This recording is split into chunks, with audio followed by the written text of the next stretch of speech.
These days, it's not unusual to undergo physical therapy or meet someone who has had it.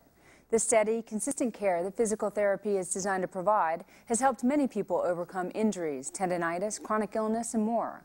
But as we age, physical problems tend to compound themselves, and once easy tasks can become burdensome or downright dangerous.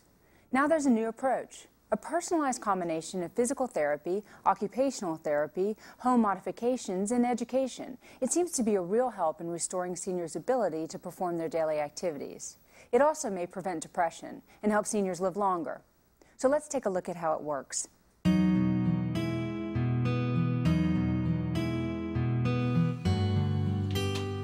Chronic health conditions and problems with balance or mobility often limit seniors' ability to perform simple daily tasks. Just preparing meals, bathing, or moving about the home can become heavy burdens. These difficulties can lead to anxiety, depression, falls, or injuries that may lead to hospitalization and eventually a loss of independence. But many of these problems may be avoidable with the right combination of remedies.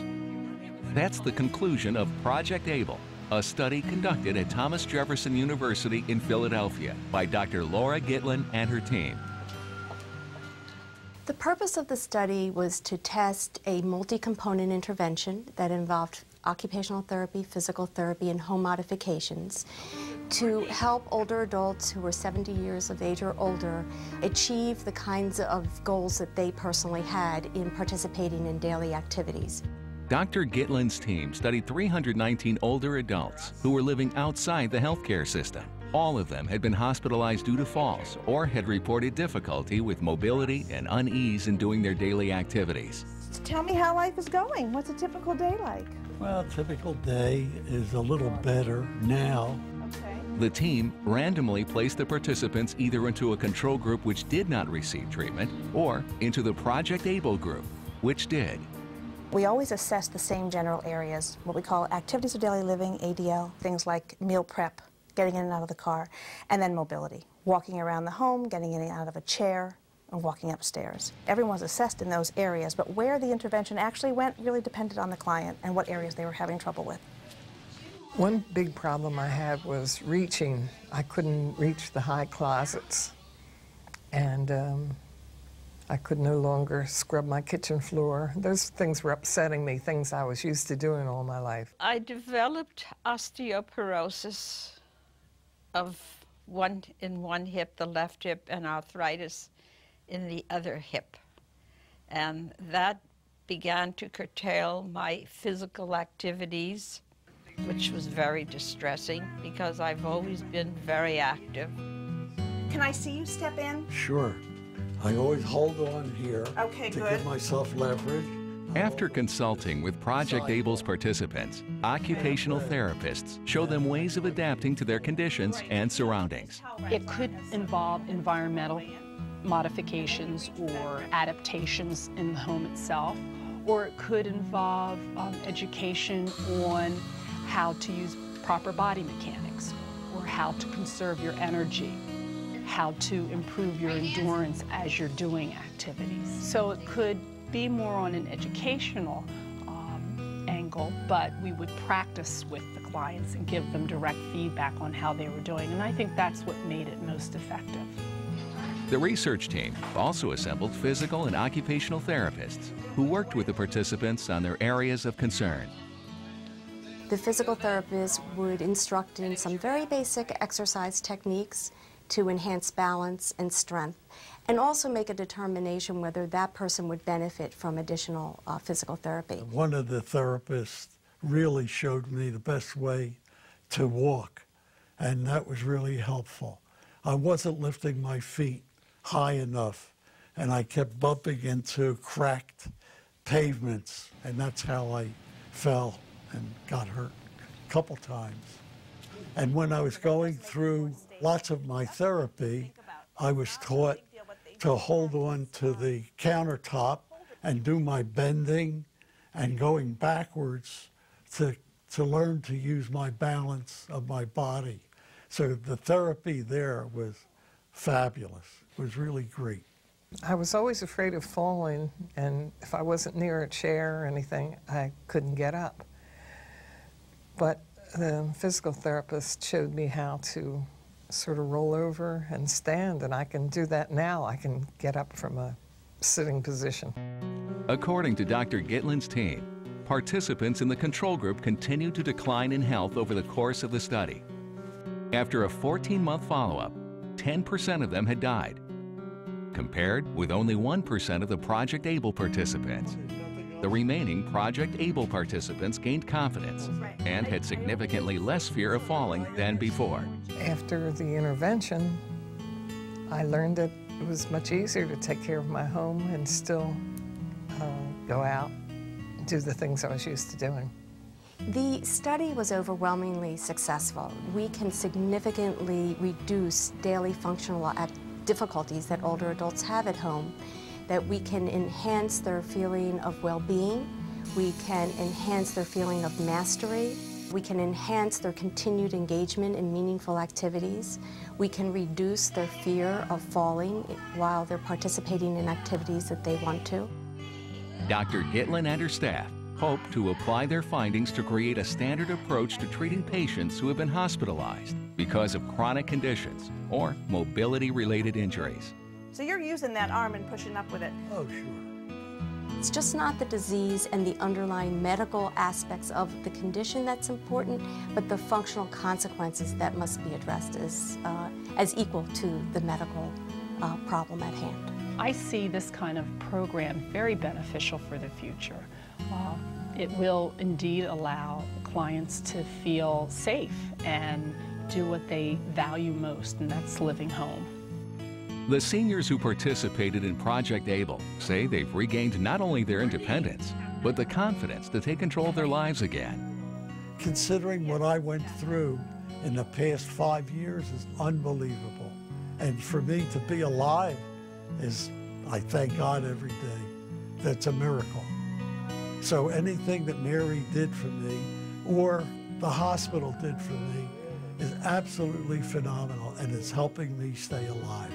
It shows that there's a lot of hope of aging well and aging in place, which is what the vast majority of older people want to do. They want to age in their own home or with other family members. And Project ABLE offers people very simple strategies that they can integrate into their daily lives. With me to tell us more about the innovative ways of treating seniors' physical problems is Dr. Laura Gitlin. Dr. Gitlin is the director of the Center for Applied Research on Aging and Health at Thomas Jefferson University in Philadelphia. She is also a research sociologist and professor in the university's Department of Occupational Therapy. It was her research team that reported the results that you just saw in our field segment. Dr. Gitlin has written extensively on the subjects of gerontology and occupational therapy. Dr. Gitlin, thank you for being here. Thank you. Tell me, where did the idea come from for this personalized combination of treatment? You know, it started many years ago, actually, when we started looking at our neighbors, our parents, our relatives, and in talking to geriatricians who see older adults who are healthy but living at home with some kind of physical problem. And just looking at my own family, for example, where my parents are very healthy, but we're beginning to experience some aches and pains and some difficulty bending and reaching.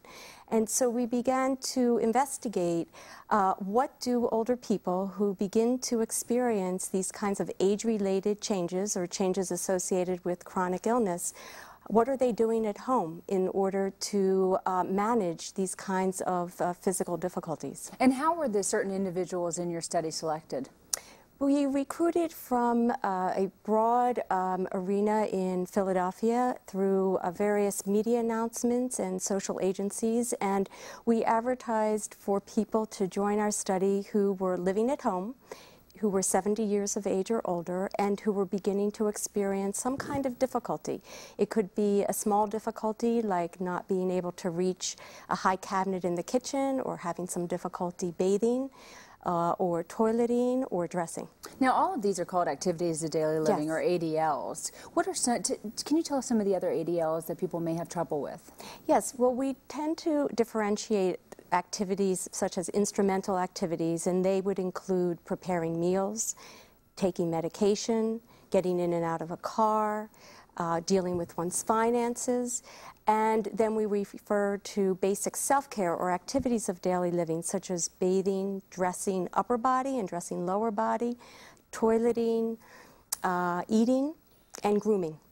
Now, if some of these ADLs or activities of daily living are ignored, what are some of the physical problems that may present themselves? Well, what happens is that as people age, they begin to experience a lower energy reserve. They may have other kinds of chronic conditions that are making the difficulty bending or reaching or grasping. And this in turn can affect their ability to ambulate in their homes safely, or to get in and out of the tub, or on and off the toilet, or to bend down to dress. So it sounds to me like falls are a huge issue, and fall prevention, yes. So being able to track this. Tell me about the 6-visit program. Yes, well, we developed a 6-visit program that involved an occupational therapist going into the home, and the occupational therapist would meet with the older adult, and basically the first session involved an assessment. So the occupational therapist would sit and talk with the person and discuss what their daily routines were like, what areas they were having difficulty with, and what they themselves wanted to do. Some people really don't care about housekeeping and really wanted to work on preparing a very simple meal, for example. And then the occupational therapist would observe the person in conducting that activity and make an assessment of their physical performance as well as the environment. And based on that, they would design various kinds of strategies. This is great information. Hang tight one second. We're going to be right back. Okay. Stay with us, because we'll be back in a moment to continue our discussion with Dr. Laura Gitlin about the benefits of treating physical problems with a combination of therapies and home modifications. Do you know? How many seniors over 65 fall each year? Answer: C, 1 out of 3. And 2/3 of those who fall do so again within 6 months.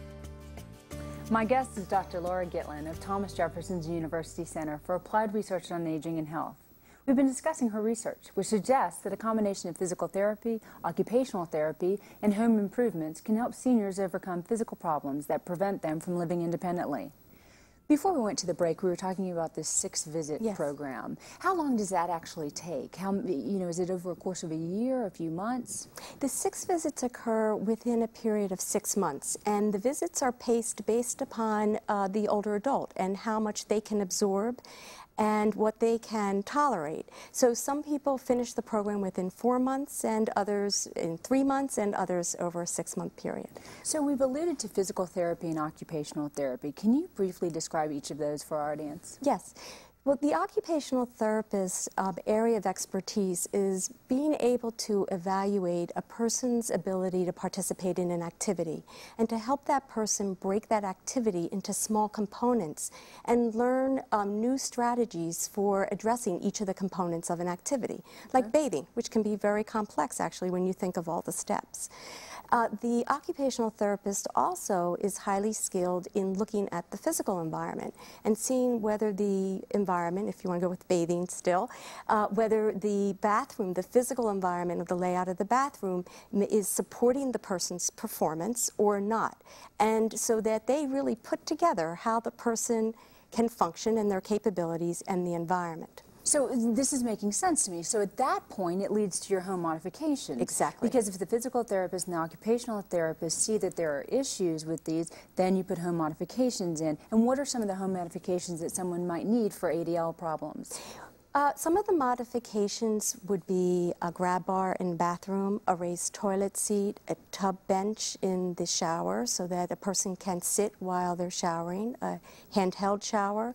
There's a whole range of very simple adaptive devices, low-cost adaptive devices that a person can use for reaching, for picking up objects off the floor, for meal preparation. And they're so inexpensive and easy to access. Yes. So one of the things that I was very curious about in the research was there's 1 visit from the physical therapist and 5 from the occupational therapist. Can the physical therapist really assess your situation that quickly? Well, that's a great question. And maybe to do all over, we might have the physical therapist go back. The role of the physical therapist was really critical and essential component of this intervention, although they only had 1 visit. What they did is observe observed the person walking and ambulating in their home, and they gave the person a balance test. And based on that, they, on the spot, designed a set of balance exercises and introduced other kinds of muscle strength exercises. But what's most important is that the physical therapist discussed how to fall safely and how to recover from a fall. And this was essential because, as you know, older adults have a great fear of falling, and rightfully so. So for many older people, the physical therapist actually got the person down on the floor and then could show them very simple techniques so that they would not panic as to how to get up from the floor. Because often older adults are very afraid of what's going to happen to them if they're down on the floor. That is so critical. Laura, I can't agree with you more. From the exercise standpoint that you were just talking about, can you walk me through some of the types of exercises that are actually in the program? Well, for the balance, it would be very simple standing, holding onto a chair and then lifting one foot and then letting your hand off the chair. But I'm not a physical therapist, so I don't want to prescribe. Okay. No, but that's to give you an idea of just working with balance. The other important aspect of the physical therapist intervention was to refer the person for more physical therapy. So they would make an assessment as to whether that person did require more physical therapy and have the person contact their physician to get a prescription for more physical therapy. Well, it seems so interesting and comprehensive. Is this kind of program actually covered by Medicare? The occupational therapy and physical therapies, we believe, can be covered by Medicare Part B because we're actually improving people's function, which is covered under that mechanism. But the home modifications are not covered under that program. But when you say can be, help me understand that. They have to actually apply for it, and hopefully it will be covered, but it may not.